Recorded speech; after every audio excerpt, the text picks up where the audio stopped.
I am currently riding a very loud motorcycle down a freshly tarred and rocked road with one of the most dangerous front ends ever designed and put on a motorcycle. I can't even believe they were allowed to sell these for as long as they were. This, ladies and gentlemen, is a 2005 Harley Davidson Springer, and it is probably one of the most dangerous motorcycles I've ever ridden or owned, or at least caretaked. And of course I'm kidding. This is completely in reference to the fact that Harley Davidson sold this for a long time. This front end, if you want to call it that, is a vague suggestion of suspension. Its handling is vague at best. The overall ride experience is very much character driven. There's nothing precise about this motorcycle, and yet I completely love it. It is completely like when you get on it, you feel badass. The thing shakes, it vibrates, the suspension rattles and bounces. It's kind of scary, actually. But that whole thing makes me feel like, hey, this is a different experience than my other motorcycles, and I truly love that. And so again, this brings me back to the Janus and all the people that are losing their minds about the leading link suspension on the Janus.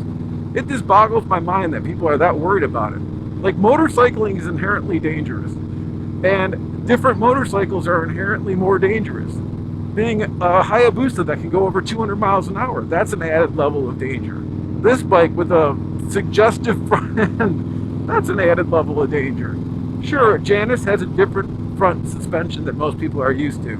It's not really an added level of danger for most folks, but if you're not used to it, I guess you could say it that way. But let me introduce you to the chopper culture. Those guys purposely take off anything on their motorcycle that we can consider safe.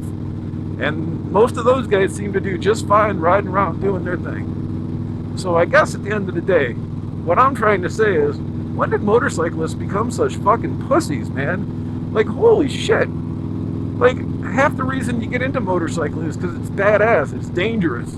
And ABS and all that stuff, sure, I'm all for keeping things safe, but at the same time, man, like, what you're doing is inherently dangerous. And so if you can't accept that danger, then don't ride that motorcycle. But I don't think you have to tell people that it shouldn't exist or try to hurt a small company that's just an American company trying to do the best they can. And, oh, well, they shouldn't have designed it that way. Man, it's their right to design whatever they want. And especially if the Highway Safety Commission issued them their DOT certification and stuff, y'all can shut the fuck up and stop being pussies. If you don't like the way the bike rides, you think it's dangerous, don't buy one. Just like if you don't like a Springer front end, don't get one on your Harley, man. Jeez, it's not really that hard. Anyways, I'm going to go enjoy the rest of my night.